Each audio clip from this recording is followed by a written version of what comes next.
A partir de agora, na Master Sport, Rock em Gel.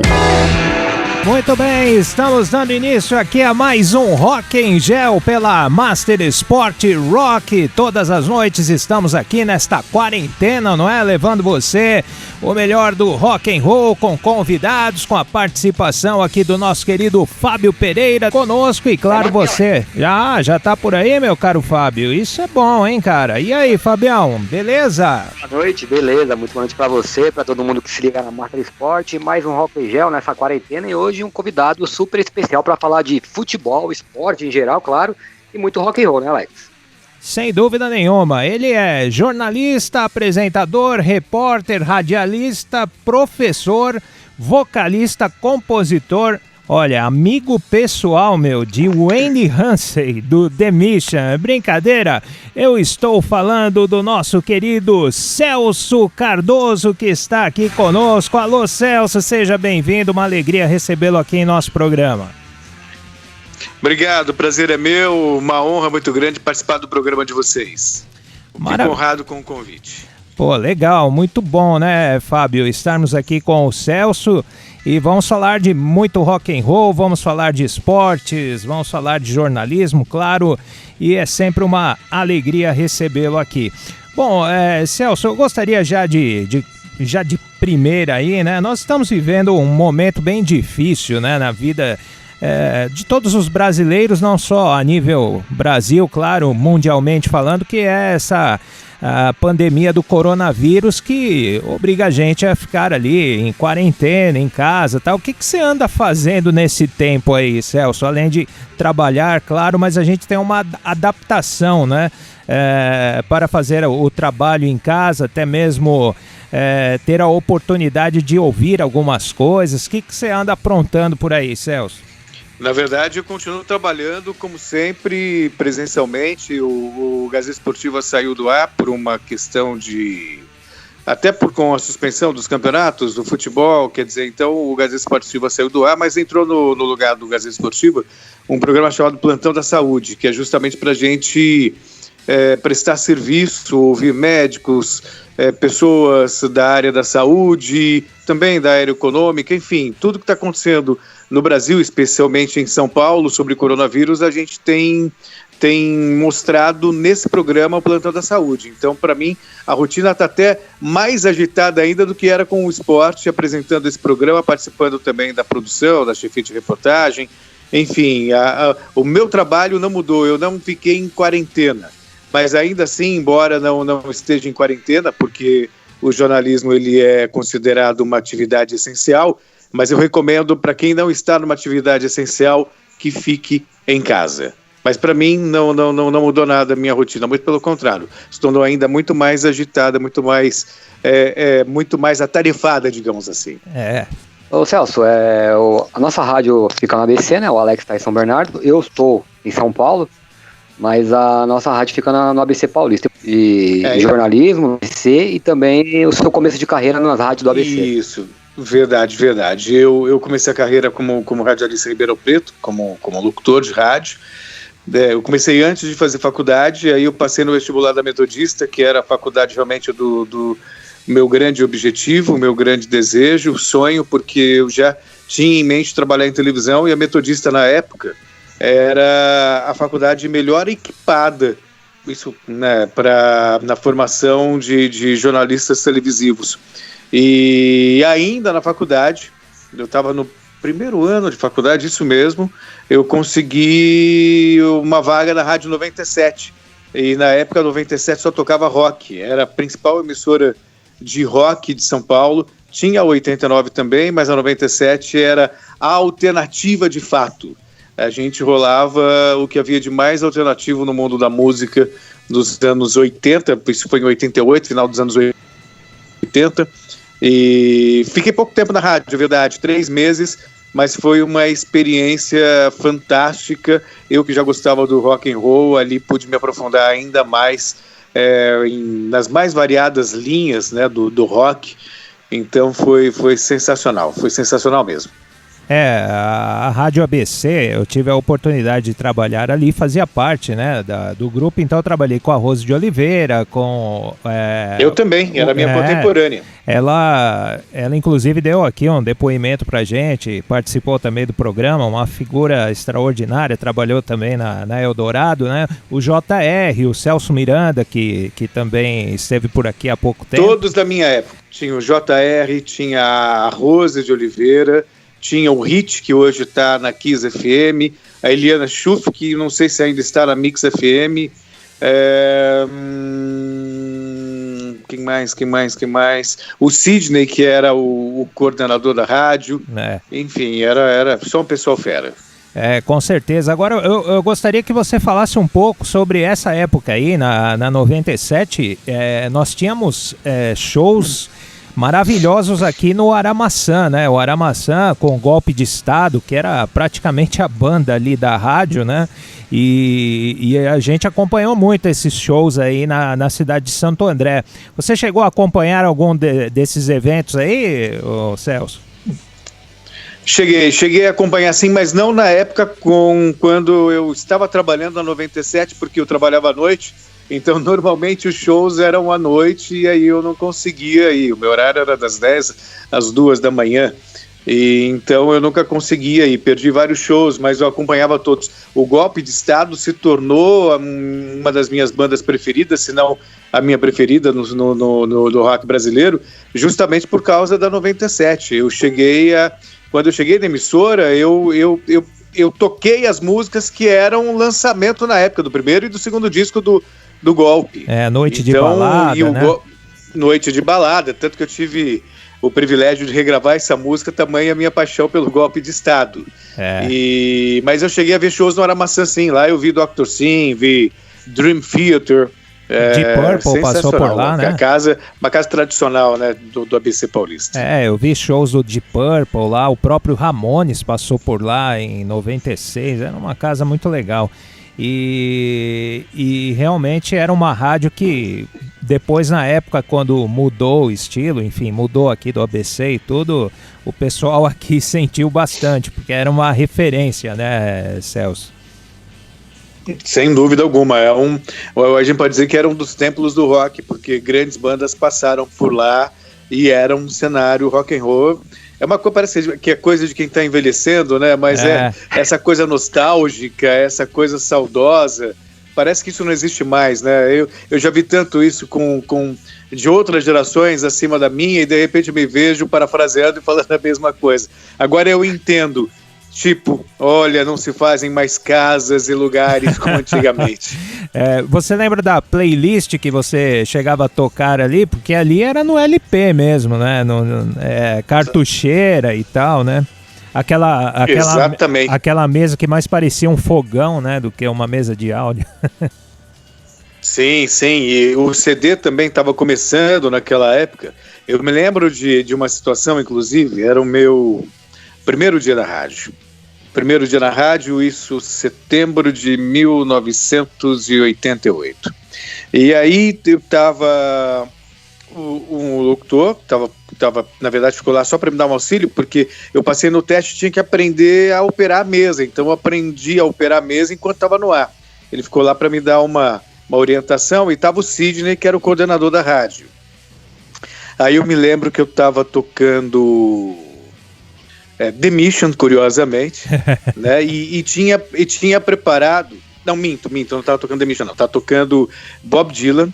E eu tinha preparado para tocar depois uma música do Asia, Only Time Will Tell, que era do comercial do Hollywood na época. Hollywood é o sucesso. E aí Hollywood, o sucesso, né?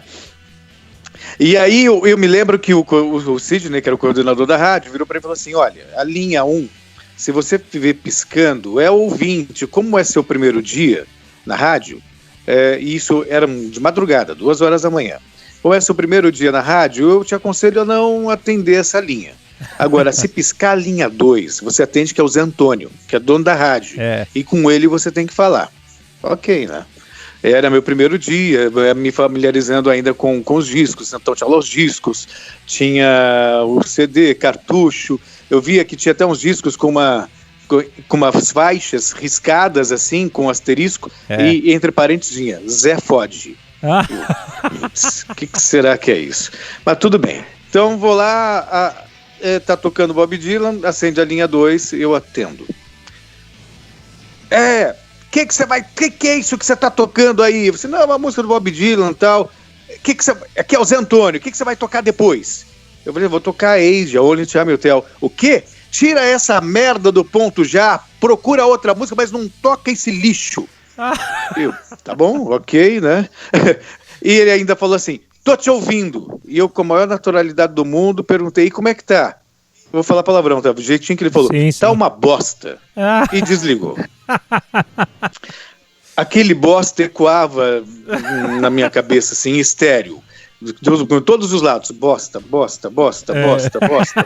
E eu lá desesperado para tocar uma outra música, aí sim, que na verdade eu coloquei uma música do Mission no ponto, e era vinil ainda, então eu ia colocar a música no ponto, meu braço assim balançava, assim, tremendo. Eu falava assim, meu primeiro dia na rádio eu vou perder o emprego.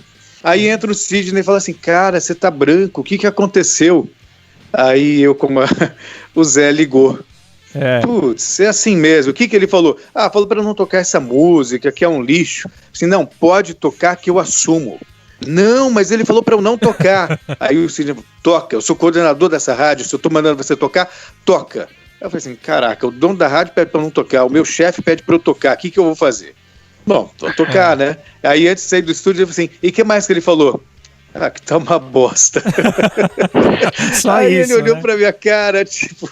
Calma, relaxa. Eu trabalhava em Ribeirão, minha primeira rádio em São Paulo, né? Eu falei assim, ferrou, já perdi o emprego.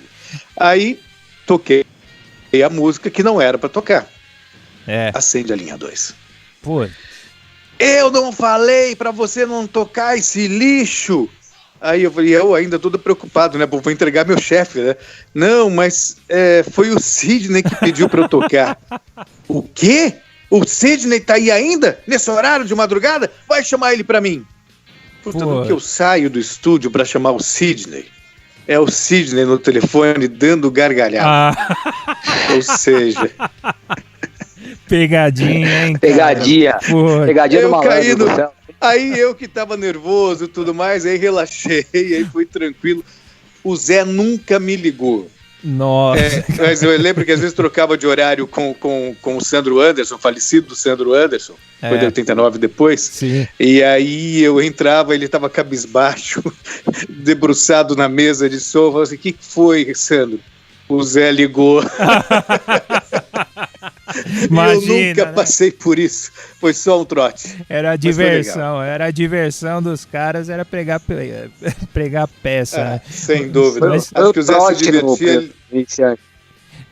Acho que a diversão do Zé Antônio era dar bronca nos locutores. Não, sem dúvida. E só para completar, viu, Fábio, é uma coisinha só, é um detalhe só. É porque, assim, o vinil, né, você tinha que colocar no ponto, né? E às vezes quando você colocava meio fora do ponto e soltava, aquilo vinha assim, né? E começava a rodar. Cara, era terrível isso, bicho. Porque eu sempre colocava no ponto errado e saía assim as músicas, imagina, né? Fala, Fabiano. Pois é, patinava, era uma coisa horrível. Ô Celso, você chegou aqui em São Paulo a meados dos anos 80, né? E eu queria saber a importância, se você se fez parte, se você curtiu. Eu sei que você criou até algum vínculo de amizade com esse pessoal da cena punk aqui em São Paulo, mas você chegou a curtir esse movimento, você fez parte, como é que foi pra você a cena punk, que fez muito sucesso aqui nos começos dos anos 80, né? Na verdade, eu vim para estudar na Metodista em 80, eu sou de São Paulo mesmo, mas eu passei parte da minha infância no interior. E aí comecei minha carreira em Ribeirão Preto, e aí eu vim para cá em 88 para fazer a faculdade, e aí também, como eu já trabalhava em rádio, pintou a oportunidade de trabalhar no 97, que foi minha primeira rádio em São Paulo, depois eu fui para Antena 1. Eu acompanhava, na verdade, como fã, né? Então, eu vi 365 na Aeroanta, Inocentes, Escova e a Máfia, então eu frequentava aqueles lugares. A amizade só veio depois, na verdade, quando eu comecei a me enfiar na música também, que era uma coisa que eu não imaginava que poderia acontecer. E aí acabei me tornando amigo do pessoal. O Clemente se tornou um grande amigo, inclusive escreveu a resenha do meu segundo disco. Aliás, uma honra muito grande ele ter escrito a resenha do meu segundo disco. E aí eu conheci esse pessoal depois. Na verdade, eu lembro, eu falei isso até uma vez, o 365 me convidou para dar uma canja. E para mim era surreal, né? Porque era a banda que eu ouvia no final da minha adolescência e curtia muito. Então, você não imaginava depois que isso poderia acontecer, né? Então, o Clemente cantando no meu show, o Clemente cantou várias vezes no meu show, e no show da minha banda, e que eu acho que, assim, me sinto muito honrado, né? Então a coisa acabou se mesclando, mas depois, não foi no início, não foi durante a cena, foi depois. O 365 era uma grande banda, né, cara? Você chegou a cantar até com eles várias vezes, né, Celso? Sim, cheguei, tive essa honra. Cantei com eles em shows numa casa lá em Moema, também no Sesc Belenzinho. Aliás, teve uma participação no show do 365, que era uma homenagem ao... Ai, meu Deus do céu... O Elcio Aguirre. Ah, sim. E eu cantei noite de balada com eles. Então, para mim, foi um privilégio duplo, né? Por estar com uma banda que eu gosto tanto, e uma homenagem a um dos caras que eu sempre admirei, que eu sempre considerei ídolo, entendeu? Que é o guitarrista Elcio Aguirre. Aliás, né? O seu trabalho vem com muitas parcerias aí, tem um nome muito bacana que também é do ABC aqui, que a gente conhece bem, que é o Bocato, né? O Bocato, sensacional, um músico extraordinário, né, Celso? E uma pessoa maravilhosa. Eu conheci o Bocato por intermédio da Cecília Bocato, que é a ex-esposa dele, que chegou a produzir o meu disco depois, né? E a coisa começou assim muito de repente. E aí a ideia de repente, eu comecei a cantar assim de maneira muito despretensiosa, não tinha grandes pretensões, nada. E aí surgiu a ideia de fazer o CD. E aí quando eu fui ver um show do Bocato num teatro no Itaim. Aí terminou o show do Bocato, eu fui cumprimentá-lo. Eu fui um abençoado, na verdade, um privilegiado. E aí o Bocato olha para mim e fala assim: pô, tô sabendo do seu disco. Tô nessa, hein? Olha, que louco, hein, cara? Mas eu ouvi do Bocato, tô nessa, beleza. Muito legal. Demorou, né? E aí ele me honrou com uma participação na regravação de Flores do Mal, do Barão Vermelho, e deixou a música de uma maneira, assim, muito sofisticada. O cara é fera, dispensa maiores comentários, e foi uma honra muito grande tê-lo no primeiro disco. Não só participou do disco, como participou também do show de lançamento. Foi sensacional. Legal. Outra parceria importante sua também, né? O Celso, com o Tedi, né? O Tedi Corrêa do Nenhum de Nós, né? Uma banda que ficou muito marcada aqui no final dos anos 80, começo dos anos 90 aqui, né? E acredito que você tenha sido muito fã dessa banda, né? Como é que foi, depois de tanto tempo, fazer uma parceria com um dos ídolos, provavelmente? Sim, sem dúvida alguma. O Tedi foi uma coisa também muito, muito especial na minha vida, uma pessoa de uma generosidade incrível. Foi por intermédio do Cabelo, que é amigo e divulgador também do Nenhum de Nós, e aí me convidou para ver um show do Nenhum de Nós aqui em São Paulo, me apresentou, e aí depois um dia o Tedi foi com Nenhum de Nós na TV Gazeta, no programa do Rony Fon, e o Cabelo estava lá também e tal, e aí o Tedi falou assim: sei do seu trabalho musical e tal, e por sorte eu tinha um CD lá, né, dei um CD para ele ouvir e tudo, e aí passado um tempo, ele me deu um retorno, achei sensacional, me escreveu um inbox no Twitter, dizendo que tinha ouvido, que tinha gostado muito, fez alguns elogios, e aí a gente se aproximou. E quando eu estava selecionando o repertório para o segundo disco, o Tedi me mandou umas músicas para que eu pudesse ouvir, para gravar e tal. Só que eu tinha escrito uma letra que era de uma outra parceria com um guitarrista de blues aqui em São Paulo, só que, por alguma razão, ele desistiu da parceria. E eu confesso que eu tinha caprichado naquela letra. Eu falei assim: poxa, essa letra tá tão boa, já que essa parceria não deu certo, eu vou encaixar numa outra melodia, ou eu vou compor. E aí me veio a ideia do Tedi. Eu falei assim: Tedi, acho que essa música tem a sua cara. Dá uma olhada na letra se você gostar da letra, vê se você de repente põe uma música essa letra, né? E aí passou um tempo, 1 mês, 2 meses, eu falei assim, putz, fudeu, o cara não gostou, né? E aí ele me mandou, depois de 2 meses, ele me deixou um recado na caixa postal, eu falei assim, ó, Celso, sua música tá pronta, ouve lá que eu tô ansioso, quero ver se você gostou. Eu falei assim, pô, você é ansioso estou eu.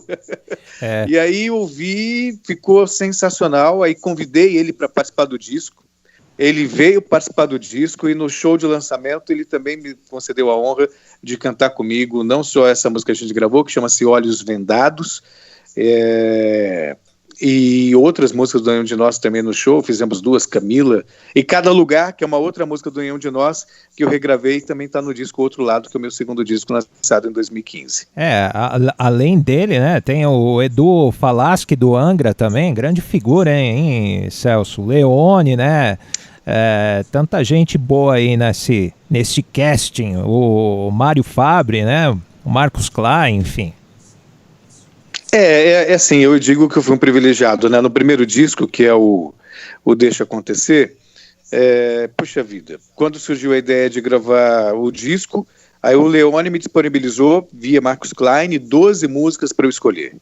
Poxa, dá vontade de gravar as 12, falar Celso Cardoso canta Leone. Mas enfim, aí o Pete Passarel me deu uma música, eu gravei Vamos Comemorar, antes do Capital Inicial. O Capital Inicial gravou depois, 1 ano depois. Eu costumo até falar nos shows, né, que quando as pessoas ouvem Vamos Comemorar, sério, não estou fazendo uma versão, tá? Eu gravei primeiro. E aí a parceria com o N. Huss, que foi uma coisa também muito especial na minha vida, a regravação de Noite de Balada, Flores do Mal, e aí no segundo disco a coisa se ampliou, né? O Mário Fabre chegou a tocar no primeiro disco, ele fez a bateria inclusive do Noite de Balada, e no segundo disco ele me deu Cala a Boca Maradona, que é dele, a música na verdade, e participou de outra faixa. E o Edu Falaschi, a aproximação também foi uma coisa muito louca, porque a gente se encontrou no aeroporto, e aí eu estava indo para o Rio, ele ia fazer show também com o Angra, acho que no Rio, em algum lugar, estava no Angra ainda, e eu dei um CD para ele.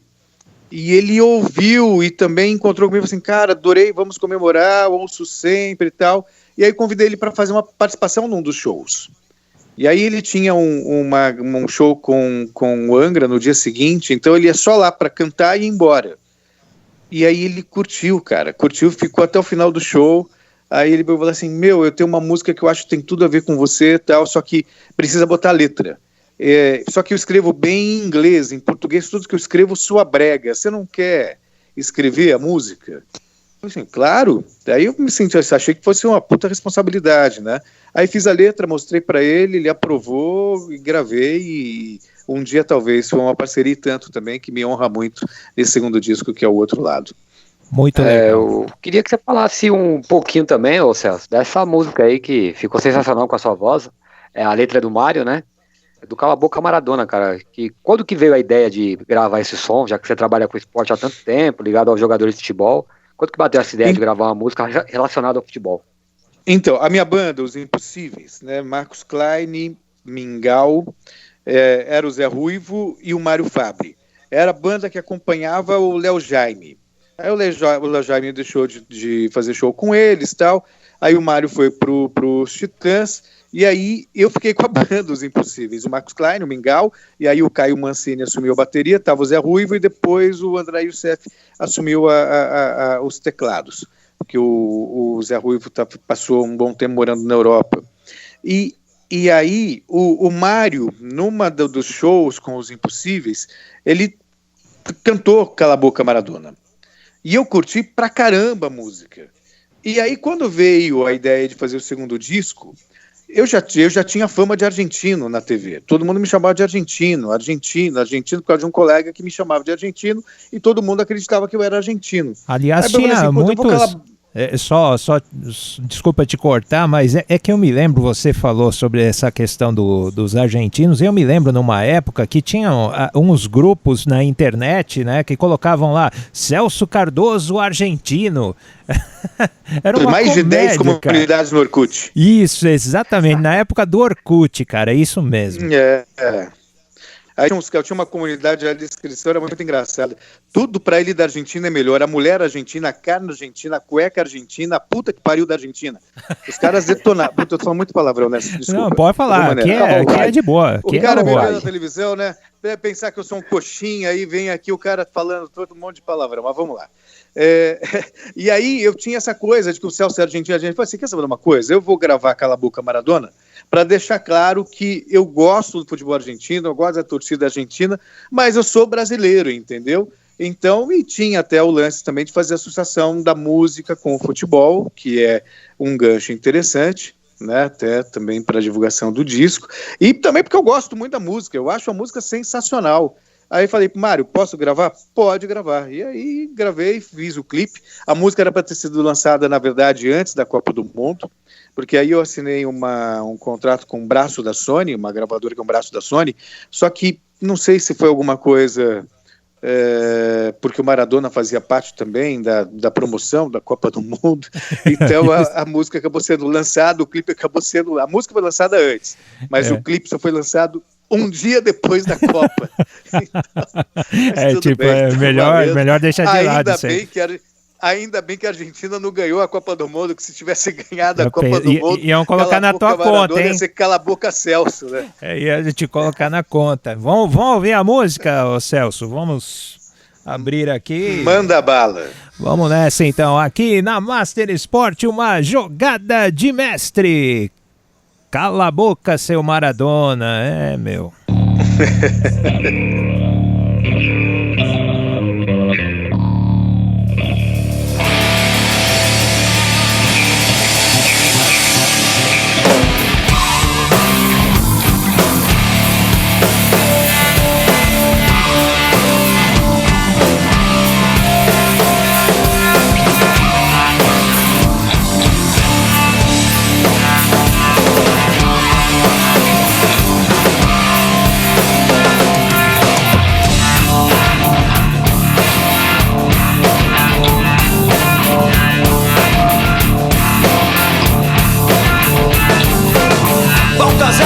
Santos, Zizinho, Oscar Canhoteiro, Neymar e Danilo, Gilmar Tostão, Jair da Rosa Pinto, Djalma Santos, Gerson Rivelino, Ademir da Guia, Cláudio Ronaldinho, São Marcos Miller, Vladimir e Serginho, Balinha Leão, Roberto Carlos Rivaldo, Luiz Pereira, Odilei Ronaldo. Cala a boca, Maradona.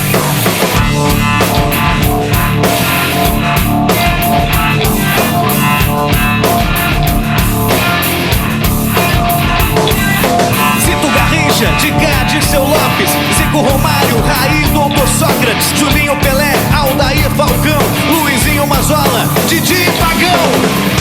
Cala a boca, Maradona.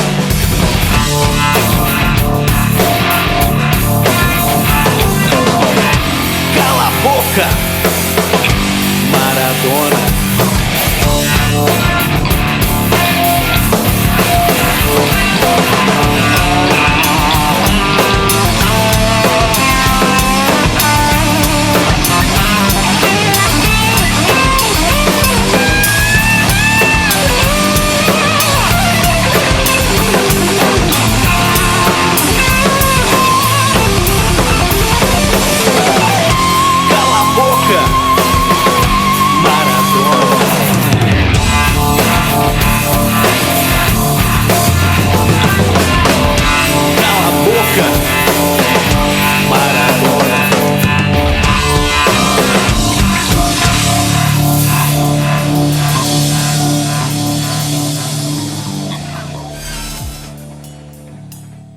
Rock em Gel.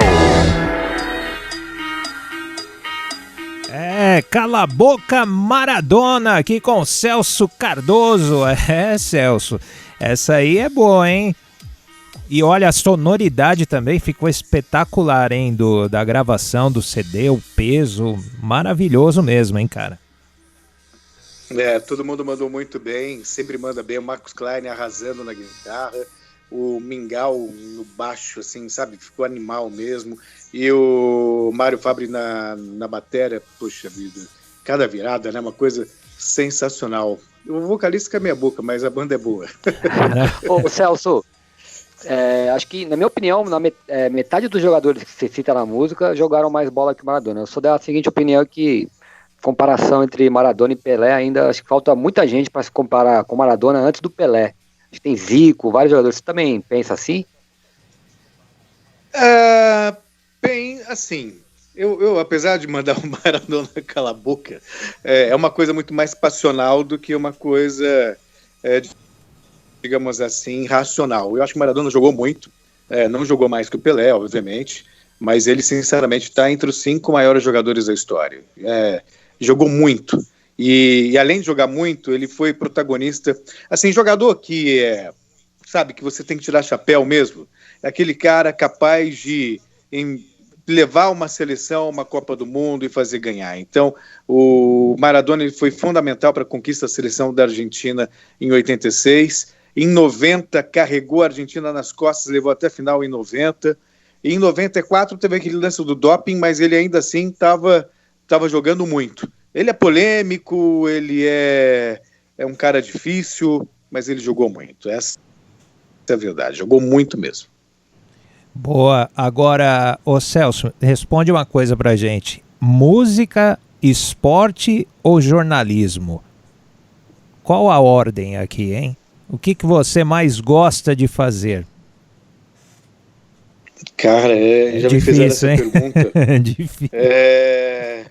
Eu vou tentar fazer uma metáfora. O jornalismo, por exemplo, é aquele casamento consolidado, sabe? Que você tem um amor e a coisa tá tranquila, e a música é a paixão, assim, que te arrebata, entendeu? Te joga para cima, para baixo, aquele frio na barriga. Então, eu costumo dizer que a música é onde eu acabo exacerbando o meu lirismo, né? A poesia que muitas vezes eu tenho que conter por causa da racionalidade, da razão que prevalece no jornalismo. Perfeito. A gente principalmente assim, por mais que o jornalista esportivo ele viva o futebol, mas ele não pode expressar isso, por exemplo, com o time que ele torce, vivenciar aquilo, tem que ser meio isento, né? Meio não, totalmente isento, porque senão você perde a tua credibilidade e acaba arrumando até confusão por aí, né? A gente já viu muitas coisas do tipo, né? Essa foi a escolha que eu fiz, já uma vez jornalista, de procurar, você falou a palavra que eu uso como referência, isenção. Você tem que ser isento, distante das suas paixões. Então, quando você se propõe a ser distante das suas paixões, você tem que ser um cara sereno, sensato, né? Então, eu preciso de uma força para manter esse equilíbrio. A música, ao contrário, é onde eu demorei um pouquinho para descobrir. Quando eu comecei na música, eu fiquei meio naquele conflito. Sou o cantor ou eu sou o jornalista? Aí que eu percebi que eu tinha que me despir do jornalista, jogar para fora e aí vem o palavrão, e aí vem a coisa que é mais transcendental, entendeu? Aquela coisa mais visceral, que é mais emotiva. A música acaba completando o que eu tenho no jornalismo, entendeu? Um cara que era muito passional, né, mas tinha sua credibilidade, acho que foi um jornalista notável, mas era muito passional, tinha o seu lado, né, palmeirense, que todo mundo sabia disso, nunca negou para ninguém. Como é que foi trabalhar ao lado de Roberto Avallone por tanto tempo, Celso? Você sabe que o Avallone, eu fiz até um post na ocasião da morte dele. Era assim, era uma pessoa difícil no trato do dia a dia, mas ele levava aquela coisa pelo jornalismo assim de maneira muito apaixonada, e eu aprendi muita coisa com ele. Então foi quem me deu a primeira oportunidade, foi quem me contratou. Quer dizer, talvez se não fosse ele eu não seria a pessoa que tem um reconhecimento hoje na profissão. Aprendi muito com ele. Então você tem que aprender a extrair o melhor das pessoas. E foi importante para mim essa experiência trabalhando com a Valônia, até para saber justamente me posicionar, porque me ajudou até no sentido de procurar um contraponto. Ou seja, ao sugar dele o que eu via de bom e ao mesmo tempo a contrapor aquilo que eu não achava legal. Então aquela coisa mais folclórica, mais apaixonada, eu procurava, apesar de demorar mais para você, né, ter o seu espaço, porque você fazendo a polêmica é fácil você ocupar o seu espaço. Agora você tentando trabalhar sério ali, na base da credibilidade, de maneira mais serena, sem fazer muita polêmica, é mais complicado. Mas ao mesmo tempo eu sempre apostei que isso seria muito mais consistente. Então, ao tentar ser contraponto, isso foi fundamental para que eu construísse a minha imagem. Então, foi uma experiência muito rica trabalhando com a Valônia. E assim, como a gente aqui, né, Celso, a gente cobre o ABC aqui, os clubes do ABC, Santo André, São Caetano, enfim, os clubes aqui. E algumas oportunidades nós vamos para São Paulo lá acompanhar os jogos que eventualmente os clubes daqui cruzam com Palmeiras, Corinthians e tal. E uma vez eu vi uma cena, era numa Copa São Paulo de futebol júniors, e eu me lembro que a Gazeta fez aquele ano, né? E eu vi uma cena que, por causa das opiniões assim do Avalone e tal, eles quebraram o carro, simplesmente detonaram o carro da Gazeta, viraram com o motorista lá dentro, entendeu? Então é uma coisa que o torcedor, não digo todos, claro, mas aqueles de torcida organizada e tudo, a gente percebe que é perigoso, cara, não tem como negar isso, né? Sem dúvida. Eu lembro uma vez que eu fui fazer um jogo no Palmeiras e era uma época também que o Valônia estava assim mais aflorado, e o repórter, e aí fizeram um corredor polonês ao redor do carro. Ao redor não, né? Colocou o carro no meio. Aí eu pensei, puxa, se eu ficar aqui dentro, podem de repente quebrar um vidro, pode ser pior. Então o que eu vou fazer? Eu acabei arrumando uma coragem, eu não sei de onde, ergui a cabeça e passei no meio do corredor. E aí porque o Valônia é isso, o Valônia é aquilo, e eu, se você quiser, você fala pro Valônia, meu nome não é Valônia, eu sou Celso e eu tô indo trabalhar. E passei naquele corredor assim. Se um tivesse me dado um pontapé, talvez eu não tivesse aqui contando essa história, né? Mas aí passei e fui. Então são situações que às vezes acontecem, né? Eu ainda não era comentarista, e o comentarista, ele tem o que ele fala tem um peso muito grande, né? E aí eu tenho como característica, né? É minha característica, eu procuro ser como comentarista o que eu sou na vida. Então eu procuro ser o mais ponderado possível. Não sou o dono da verdade, eu vou criticar a obra e não a pessoa, sabe? Ninguém é maravilhoso e ninguém é ruim. Às vezes as pessoas podem estar numa boa jornada ou numa má jornada. Então, com o máximo de respeito, né? Eu tento tratar as pessoas com o devido respeito, da maneira que eu gostaria de ser tratado. Às vezes você tem um microfone nas mãos e você está ali malhando uma pessoa, mas essa pessoa tem um pai, uma mãe, uma esposa, filhos. Então você tem que ter uma responsabilidade muito grande naquilo que você fala. Microfone é uma arma, né? E poderosa. Exatamente, que... Tem muito jornalista, né, que não esconde o time que torce, né? O Avalone era um exemplo desse, temos outros exemplos aí, né? O Juca Kfouri, torcedores que nunca escondem, né? E a gente vê até no caso o Silvestre, que tá sempre na arquibancada fazendo matéria, acho que nunca passou por problemas, não sei, nunca vi falar desse tipo. Você é daquele jornalista que prefere também, porque a gente também não sabe o time do Celso Cardoso, também não tem necessidade de saber, caso você não queira falar. Mas você enxerga que é melhor, nos dias de hoje que a gente vive, com tanta violência, tanta ignorância, você prefere não revelar para não ter esse tipo de problema? Sim, sem dúvida, ainda mais hoje, Né? Ainda mais, é engraçado porque nada que é ruim não possa piorar. Hoje a gente tem polarização, e antes a polarização era só no futebol. Porque você é corintiano, porque você é palmeirense, porque você é flamenguista, porque você é fluminense, e na verdade o Fla-Flu hoje transcendeu o futebol. Está na política, está nas opções. Então, se você é a favor de alguma coisa, necessariamente você é contra algo. E não é verdade. Eu nunca revelei o time porque eu sempre convivi muito bem com as torcidas, porque assim, um termômetro que eu tenho é quando eu vou no estádio e as pessoas sempre me respeitaram um profissional. Isso para mim sempre foi um prêmio muito grande, porque significa que o meu trabalho é imparcial, as pessoas veem essa imparcialidade, ou essa isenção, né, melhor dizendo. Mas aí eu percebi que as pessoas não estão preparadas para a verdade. Então, se eu falar que torço para o time A, essa mesma pessoa que me admira pela minha postura mais serena, mais centrada, a chance dela mudar de opinião é muito grande só por perceber que eu torço um time. Então, se eu torço para time tal, eu sou um inimigo dela. Ou se eu voto para o partido tal, eu sou um inimigo dela. As pessoas, elas não têm essa tolerância e esse bom senso para saber, sabe, a importância da democracia. O fato de pensarmos diferentes ou termos times diferentes não significa que somos inimigos.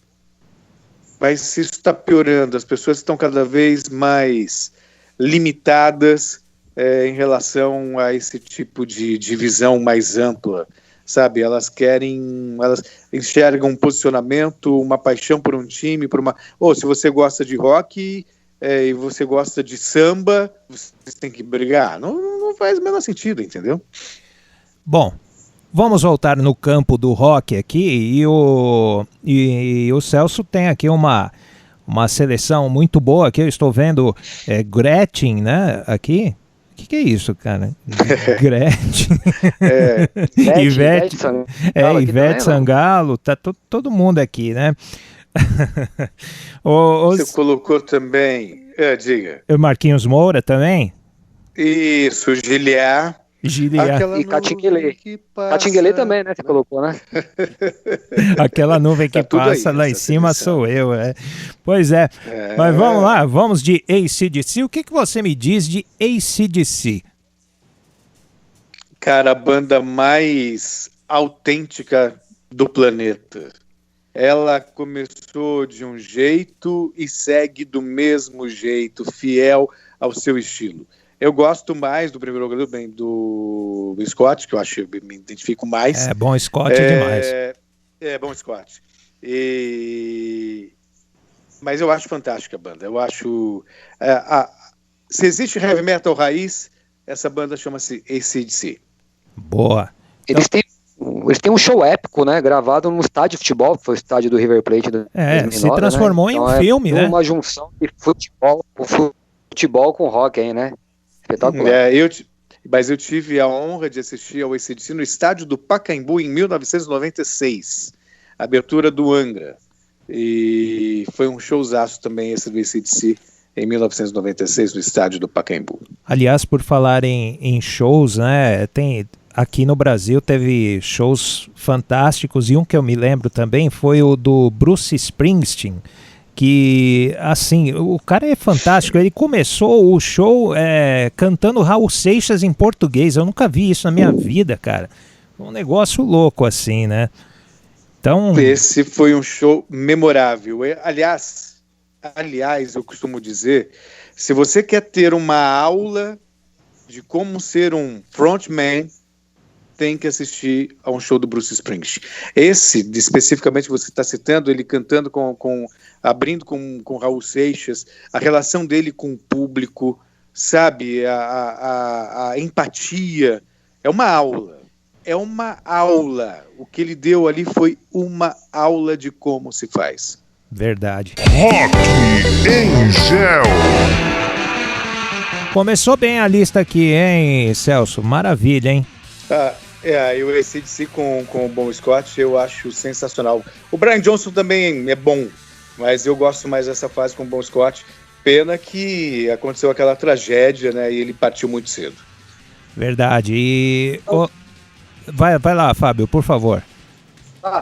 Só a gente, quando nós três aqui, né, no caso jornalista, né, e gostamos de rock, né, acho que quando a gente é um pouco mais novo, a gente tem as pretensões, né, trabalhar com esporte e ter uma banda de rock, né, então acho que você alcançou seu objetivo, né, tanto tempo trabalhando com esporte, depois de uma certa idade também conseguiu formar uma banda, tocar na noite, gravar seus CDs, né, se consolidar no mundo da música. Agora me fala uma coisa, como que é gravar, né, um videoclipe dentro de um campo de futebol? Como que foi essa experiência aí? Cara, foi sensacional, porque quando eu assinei com a gravadora, e a gravadora ficou de fazer 2 clipes. E aí, Cala a Boca Maradona, a gente chegou a uma conclusão de que tinha que ser num estádio de futebol. Mas qual estádio? Como locar, né? Como fazer isso? Aí aquela história, né? Quando você fala assim que é um privilegiado, às vezes é uma luz de ter pessoas boas ao seu redor. Vampeta, tô precisando gravar um clipe e tal. Qual a chance de gravar no campo do Osasco que o Audax treina? Assim, total.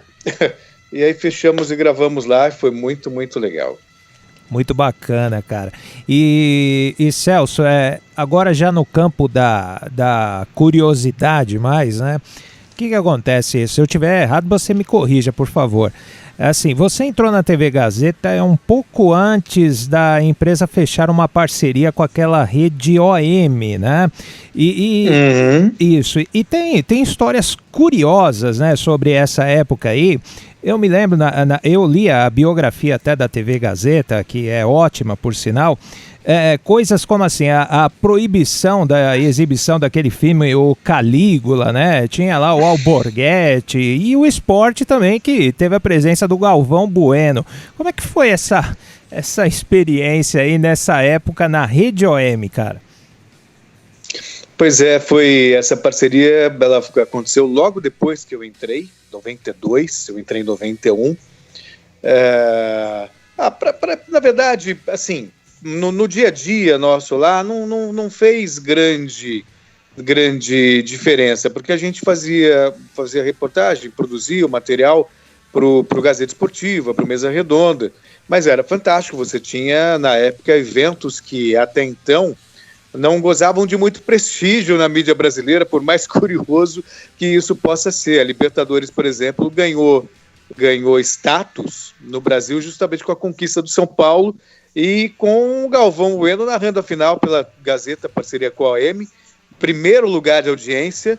Aí as pessoas começaram a olhar com mais carinho para a Libertadores da América, e assim como a Copa do Brasil também, que era considerado um torneio caça-níquel. E aí a Gazeta com a OM transmitiam também nessa parceria, que foi importante num primeiro momento, ao mesmo tempo foi muito polêmica, até pelas figuras que passaram por lá, né? Era uma coisa assim muito heterogênea, né? Então você tinha Juca Kfouri, Clodovil, Sérgio Chapelin, Galvão Bueno e o Alborguete. Foi substituído depois pelo Ratinho, né? O Alborguete é aquela coisa, cadeia neles! E dando porrada. Porrete na mesa, né? E a Gazeta não tinha essa cara, né? Nunca teve essa cara. Não, era muito louco, imagina, isso, cara. Vinha do TV Mix, que era aquela coisa assim, totalmente... Tinha o Hugo, né? Isso veio depois, veio depois. O Hugo veio depois, a CNT, né? Isso. E aí, veja só, e aí o filme... Você nem lembrava disso, me lembrou a verdade, o Calígula, que era uma coisa assim, absurda, cara, passar na televisão, e foi vetado, mas foi pro ar. Foi pro ar uma parte só do filme, me parece, na época. Calígula. Pior que eu nunca assisti ao filme, acredita? Cara, aquilo lá é forte, hein? Aquilo é forte demais mesmo, eu não sei... Império da Orgia, né? Oi? Não. O nome do filme era, né? Calígula, o Império da Orgia. Não, cara, para vocês... Foi tirado do ar. Para você ter uma ideia, era uma produção de uma empresa que produzia filme pornô com Hollywood, cara. Era uma coisa muito pesada, cara. Era pesada demais. E aí eu me lembro do Galvão, cara, anunciando isso durante o jogo, assim, não perca hoje, Calígula. Era muito... É muito surreal, não, um detalhe, isso, cara. Não, um detalhe muito importante que chamou a atenção até da imprensa, enfim, dos órgãos de competência para que o filme fosse tirado do ar, é que esse filme seria exibido na Sexta-feira da Paixão, cara. Esse era o pior detalhe. Olha, tá vendo? Nem eu lembrava disso. Cara, tá no livro, cara. Tem até o depoimento do cara que tava ali na exibição, tal, quando chegou o mandado pra tirar do ar, disse que, pô, o cara sai daí, senão eu vou te prender. E aí Calígula, o Império da Orgia. Exatamente, olha só, hein, Celso, quem diria, hein, cara. Gazeta, meu. Eu era um garoto naquela época. Você fazia parte da reportagem nessa época aí, né, cara? Isso, fazia parte da reportagem. Era recém-contratado como repórter. E São Silvestre, hein? Veio de... Pode ir, Alex. Não, vai lá. Depois a gente fala um pouco da São Silvestre, que também tem episódios curiosos, né, cara? No ramo ainda da TV, quando você veio de Ribeirão Preto aqui para São Paulo, e estudar, e fazer os estágios, enfim... Lógico, todo mundo vislumbra, né, coisas, tal, óbvio, quer crescer na carreira, óbvio.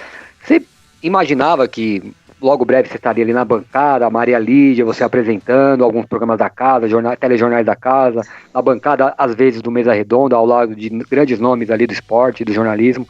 Isso aí você já vislumbrava desde garoto? Assim, na verdade, desde que eu entrei, quando eu fazia o cursinho, meu objetivo era fazer um telejornal, era apresentar na televisão. Isso sempre foi um objetivo para mim. E primeiramente, né, começar no rádio, ser locutor, e depois trabalhar como repórter, era um objetivo. Por isso que eu posso dizer que, claro, profissionalmente você sempre tem coisas para buscar, para conquistar, para crescer, mas eu consegui tudo aquilo que eu sempre almejei. Eu sou um cara realizado profissionalmente. Era meu objetivo e eu trabalhei buscando isso. Que no fim acabou acontecendo, né? Até mais cedo do que eu esperava. Agora, voltando a essa questão de São Silvestre, você, Celso, quando começou a fazer lá as coberturas, já era tarde, né? Aquela da noite terminou, acho que no final dos anos 80, né? 88, 89, que já não era noite, né? Na verdade, acho que foi em 90, foi a última edição à noite. Eu entrei na TV em 91, foi acho que a primeira edição da São Silvestre à tarde. E o trajeto, né? Porque hoje eu vejo que assim, pela manhã, sei lá, pra mim, né, como espectador, parece que perdeu um pouco o encanto que tinha ainda quando era à noite pra tarde, já perdeu um pouco. Agora de manhã, cara, é um negócio estranho. Como é que você enxerga essa mudança aí de trajeto? Se bem que a São Silvestre já mudou várias vezes de trajeto, né? E eu acho também que, na verdade, é uma consequência do que ela foi se transformando, né? Antes era aquela coisa romântica de uma corrida à noite para festejar a passagem do ano. Depois a coisa começa a se profissionalizar, aí você tem que atender também a interesses de comerciais, transmissão, também atender às questões relacionadas à própria Federação de Atletismo. Quer dizer, então, ela se tornou muito grande, né? Então, ela não cabia mais à noite, né? Essa é a realidade. Ela deixou de ser aquele evento, assim, por uma coisa romântica e se tornou uma coisa mais profissional. E as transmissões ali, para você gerar toda as imagens, como é que era feito tudo isso? Você lembra de alguma história peculiar que tenha acontecido em alguma dessas transmissões aí, Celso? Da São Silvestre eu já participei praticamente não, desde que eu entrei em 91 eu participei todos os anos. Então são 29 corridas de São Silvestre. Em relação às imagens, já depois que teve a parceria com a Globo, né? Então a gente tem uma câmera exclusiva e a Globo acaba gerando pra gente o principal da corrida. Já fiz reportagem, desde entrevistar queniano e entrevistar africano e inglês é uma coisa bem complicada que para você entender, rapaz, e ali ao vivo. Assim, comigo totalmente diferente, né? Pois é. Comigo especificamente assim não teve. Eu já presenciei situações engraçadas, mas que envolvem outras pessoas, aí eu prefiro não comentar, mas são situações muito engraçadas. Mas comigo particularmente passou batido assim, sem grandes, digamos assim, gafes ou coisas do gênero. Eu acho que o Luiz Roberto contou uma pra gente também, e o Carlos Fernando, né, Fabião? Chegou a contar sobre era um Fiat que tinha parado lá e eles tiveram que empurrar, mas isso há muito tempo lá, nos anos 80, enfim. Eu vou contar uma, de um repórter que estava com muito problema para se ouvir. Devia ser por causa do barulho do alto-falante, sei lá, seja lá o que for. E aí ele foi entrevistar a quinta colocada da prova. E aí ele fez o seguinte: vamos ouvir a brasileira que chegou em quinto lugar, tal. Como foi para você? Qual foi o trecho mais difícil da prova? Aí ela: I don't speak Portuguese. Tá, mas foi muito difícil para você aquele trecho da Brigadeiro? Não falo português. Aí foi a palavra, então, da quinta colocada, não sei. Que demais, cara. Pô, sensacional. Essa é boa, hein? Isso não é piada, isso é sério. Cara, que legal, cara. Tipo, não, valeu, obrigado pela participação.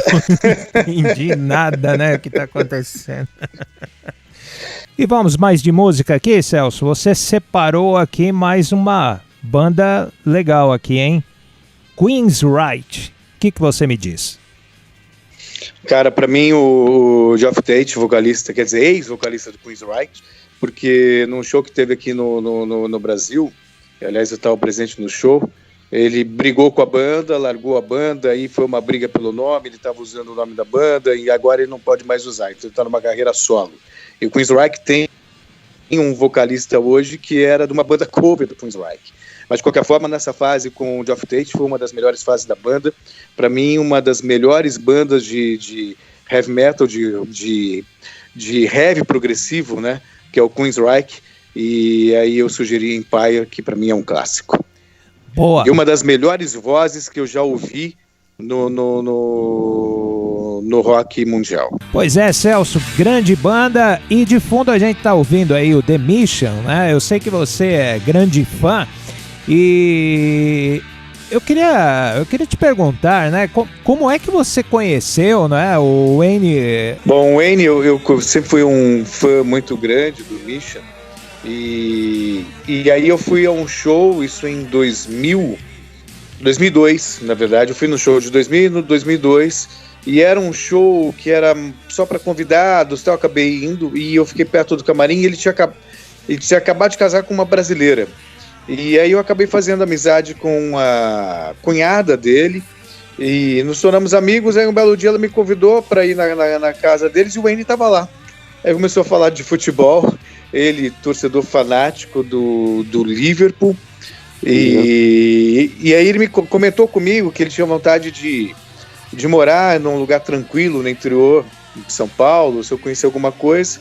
E aí eu apresentei para ele a cidade onde ele mora hoje, que é São Pedro, e nos tornamos muito amigos, assim, de se ver, de se falar sempre, tudo. E aí também acabou também sendo um parceiro musical, que era algo que eu não esperava. Quando eu estava separando o repertório do primeiro disco, eu me lembro que eu liguei para ele até meio constrangido e tal, falei assim: pô, Wayne, tô gravando um disco, você não tem nada sobrando lá para me arrumar? Aí ele falou assim: Celso, eu vou fazer uma música especialmente para você, só que aí você põe a letra. Tá bom? 50% para cada um. Aí eu olhei e falei assim: gente, você é parceiro do Wayne Hussey.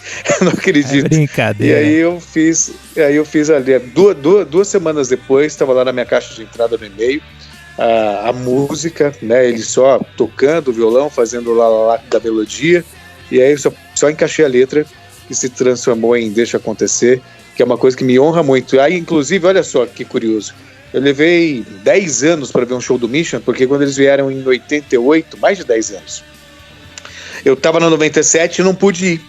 Foi Você estava trabalhando? Que eu não pude ver, que eu estava trabalhando. Aí esperei 12 anos para ver um show do Mission, aí eu tinha visto 2 shows depois, E aí ele que foi no meu show de lançamento do disco, aquilo era surreal pra mim. Foi lá me visitar no camarim e tal, ele assim, break your leg, Celso. Eu falei, ok. Olha que foi legal, coisa, foi muito hein, cara? bacana. Muito legal, cara. E assim, na tua coleção de música aí, o que você tem aí na tua coleção? Você ainda tem LPs aí? Costuma ter LP ou ainda na fase do CD? O que você tem aí? Cara, eu tenho LPs, eu tenho mais de 300 LPs, tenho fitas cassete que eu fazia. Você era daqueles que fazia coletânea em fita cassete, cara? Isso era bem legal. A gente se divertia bastante, né? Nossa, isso quando não tinha alguém especial, assim, você fazia uma fita especialmente para garota. Opa, Você que trabalhou na Antena 1, né, cara? Era aquelas músicas tipo Scott McKenzie, né? Que rolava lá. O que rolava na época? Aquelas músicas meladas, né? Pois é, tinha muita coisa melada. Tinha algumas coisas legais, outras nem tanto. Aí eu botava a programação, botava um fone de ouvido e ficava ouvindo em Kill heavy metal. Aliás, eu descobri Living Color por causa disso, entendeu? Porque eu tava lá tocando aquelas coisas assim, tristes, né? Triste mesmo. Um sacrifício. Eu lembro que eu tocava Elton John Sacrifice, eu Meu sacrifício, Deus, eu ouvia cara. ouvi isso. E aí eu ficava ouvindo em Kill heavy metal. Aí um belo dia, funcionando nos discos lá, eu vi aqueles negrões na capa. Falei assim, que black é esse aqui? Quando eu fui olhar, velho, era heavy metal. Bom, cara, falei, muito olha, bom. Living Color. E aí aprendi a curtir e descobri assim, tentando sair do tédio daquelas coisas melosas que tinha na Antena 1. Cara, além disso, devia tocar. Fora o jeito de. Aquela coisa assim toda, né? Antena 1, a número 1 em música. Que coisa. Sequência de classe. Sequência de Não, essa era a alfa, frequência de classe. Essa é a alfa, frequência de classe você tá falando da concorrência. É da concorrência. Mas, cara, devia rolar ali aquele Bengals também, né? Close your eyes, give me a... Sim. Nossa, isso War Sound Machine, Gloria Estefan. Isso entendeu? Dói no coração, hein, cara? Meu. Richard Marx. Nossa, velho. Eu lembro. Rick Astley. Rick Astley, é verdade. Cry for Help, né? Rolava essa. Pois é. Sucesso. Você chorava chorava. Cada vez que você tocava a música, você chorava junto. Chorava de tristeza, né, cara? Porque. Cry for Help. Exatamente. Porque às vezes, eu gostava de ver o Clip Trip lá com o Beto Rivera e tal, mas, cara, ele selecionava essas coisas pra rolar ali. Bicho, aí não dá pra aguentar, não. Sacrifice, por exemplo, começa a tocar, a primeira nota já me dá arrepio, cara. Mas eu toquei muita coisa legal também lá, viu? Chris Rea, Lou Reed, Tom Petty. Pô, Lou Reed é demais, hein, cara? Eu gosto demais muita coisa Dion de Mutt, muita coisa dava pra tocar. A carreira solo do... Nossa senhora, será que eu tô começando a ficar com Alzheimer? Meu Deus do céu. O guitarra, Kate Richards. O Mick Eric Jagger, Clapton, né? Phil Collins. O que você acha da carreira solo do Mick Jagger, cara? Eu gosto mais da carreira solo do Kate Richards do que do Mick Jagger. Porque é o seguinte, o Stones soltou uma música hoje aqui e tal, um single, né? E olha... não ouvi ainda. Eu sinceramente não gostei não, viu? Eu vou rolar um trechinho aqui pra você ter uma ideia. Tá parecendo aqueles discos X The Boss do Mick Jagger, viu? Olha só.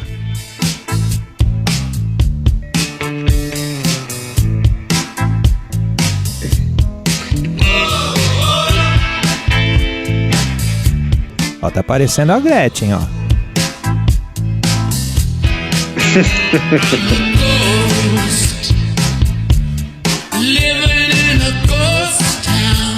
Sinceramente, vou ter que ouvir mais vezes para me acostumar, viu, Celso? Pois é. Living in a Ghost Town. Living in a Ghost Town. É. Que coisa, hein? Que coisa maravilhosa. Mas e de shows, hein, Celso? Que mais você assistiu por aí, cara? Que você lembre shows que marcaram assim pra você. Bom, você citou aí, que foi o do Bruce Springsteen, foi maravilhoso, foi um show marcante. Metallica no Ibirapuera em 1989, eu não tinha nenhum disco do Metallica. Saí do show, no dia seguinte comprei os 4 discos. Caramba, e essa era a época boa, hein? Lançamento do And Just For All. Essa época era época boa, hein? 89, caramba. Pois é, e eu fui meio ressabiado assim no show, saí de lá encantado com Metallica. Quando eles começaram a solar, eles tinham no palco tinha uma espécie de uma escadinha assim, então eles sentavam e quando começaram a dedilar Fade to Black, animal. Muito outro bom. show marcante para mim foi do Rush em 2000, no estádio do Morumbi, show impecável, parecia que estava ouvindo um CD. Neil Peart, hein, cara? Uma pena ele ter partido. Neil Peart, pra mim, é um dos melhores bateristas aí do planeta. Pra mim, o melhor. Sem dúvida, cara. Pra mim, o melhor. Um show, os Rolling Stones, em 95, no estado do Pacaembu, também foi marcante, foi inesquecível. Foi aquele com o Bob Dylan? U2... Teve não, o do Bob Dylan acho que foi em 97 ou 98. Esse eu estive. E em 2016 aqui eu fui também, foi bem legal. Esse eu já não fui. Mas teve esse do Bob Dylan, que eu fui também, mas esse foi o primeiro, foi em 95, que era aquele festival Hollywood Rock. Sim. Então tocou Spin Doctors, que foi uma... Nossa, Spin Doctors. Uma tristeza. Você assistiu esse show, cara? Só tem uma assisti, mas... pois é, foi um sofrimento, né? Acho que só tomando um monte de cerveja aí vai passar um pouco, mas tudo bem. Não, e eles vieram depois da Rita Lee, cara, e a Rita Lee detonou no show, sabe? Foi animal o show da Rita. Aí veio o Tio Princess. E aí foi uma tristeza. Grandes shows você assistiu, hein, cara? Muito bom. Eu sou um rato de show, cara. Eu curto muito. Pra mim essa coisa do tá lá no momento vendo. É isso que você leva dessa vida, né? São essas emoções aí durante um show. Às vezes o pessoal, mas é caro, tal. Não, realmente é caro, mas é uma coisa que é um investimento pena, né? Em você, né? O U2 mesmo, como você citou, cara, eu fui ver o show do U2 aí, agora esse último, acho que foi o ano passado. É impecável o show, é uma energia diferente, cara. Diz aí, Fabião. 2018, show do U2 no Morumbi, né? Foram 3 dias de show. Sensacionais, né? Sensacionais. Foram sensacionais. Eu tive a sorte de ir a todos os shows do U2 aqui no Brasil. Quer dizer, todos os shows não, todas as turnês. 98, 2006, depois acho que 2011. Foi. Se bem que também, foi 2006 ou foi 2006, exato. Que a abertura do Muse. Foi. Isso. Foi 2011 a abertura do Muse. Em 2006 foi a abertura do Franz Ferdinand. Isso. Take me out. Isso. Boa, muito bom. Eu tive a oportunidade de ir em todos esses shows, todas as turnês que eles trouxeram para o Brasil. Muito bem. E a relação rock com futebol? O pessoal diz que não bate, né? Porque o pessoal fala, rock, futebol e samba, tal. Você concorda com isso, Celso? Imagina, é só você pegar aquela boca Maradona. Eu acho que é o maior exemplo de que, modéstia à parte, entendeu? De que rock e futebol não dá samba. Não dá samba, mas nem matando. Tem vários exemplos que deram certo, né? O Skank, acho que é o maior exemplo de todos, né? Fez uma música aí que... O Dr. Sim. Dr. Sim. Ficou, rock, mulher e futebol, né?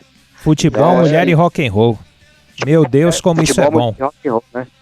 O nosso próprio, o querido Ronaldo também, com o Ronaldo dos Impedidos, entendeu?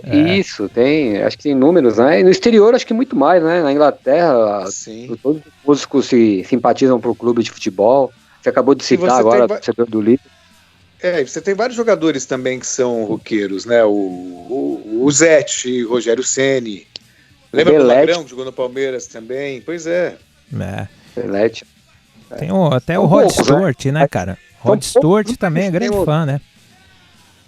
É isso. Impressionável. E falando em futebol, Alex, só para finalizar, antes de se despedir do Celso aí, só para a informação do São Caetano, é o seguinte: na verdade, ele tinha pedido a desistência da competição, só que a CBF não configurou como desistência, porque para ele fazer a desistência do campeonato, tem que ser com 50 dias de antecedência. Então, a chance que o São Caetano teria de fazer a desistência junto à CBF terminou no dia 13 de março. Então, a CBF configura como abandono. Por isso, não pode entrar ninguém no lugar do São Caetano, nenhum clube pode assumir a vaga do São Caetano, então configura abandono. Então, a Série D vai ter a participação de 67 equipes esse ano, número ímpar. Então, por isso, o São Bernardo não pôde assumir a vaga por conta do abandono do São Caetano. Tá aí explicado, né? Bom, Celso, muito obrigado pela participação aqui, cara. Show de bola, muito bom ter você por aqui, cara. Prazer foi meu e obrigado pelo convite, foi um privilégio participar e estou à disposição, quem sabe numa outra oportunidade, tá bom? Maravilha, Celso, fala aí, Fábio. Papo muito bom, obrigado por sua participação aí, atendeu a gente prontamente quando eu liguei aí, conversamos aí um dia aí, já resolvemos toda a situação, foi muito legal ter a sua participação, tivemos uma aula aqui de jornalismo, de rock, então a gente agradece muito a sua participação, obrigado aí, sucesso aí, viu? Muito mais sucesso, obrigado. Sucesso para vocês também, obrigado pelo carinho, pela generosidade das palavras. Não tem frescura não, a gente conversa e tá tudo certo. Falar sobre música, sobre futebol, é falar sobre coisas que eu amo, então é um prazer muito grande para mim. E vamos fechar com mais uma aí, tua, Celso, 7 cidades, que tal? Pode ser, 7 cidades que é talvez a minha banda preferida do rock nacional. Para mim o maior poeta da música brasileira, do rock nacional, na verdade, Renato Russo. Então é uma homenagem para ele. E aliás, aqui o clipe bem interessante lá, era a sacada da TV Gazeta aqui, lá nas antenas, é isso? Isso, na Torre da Gazeta, na exatamente. Torre da Gazeta. Isso. Legal pra caramba. É isso aí, Celso, valeu, muito obrigado, viu, pela atenção aqui conosco e até a próxima, sucesso! Obrigado, um forte abraço, boa noite para vocês. Valeu, queridos. Valeu.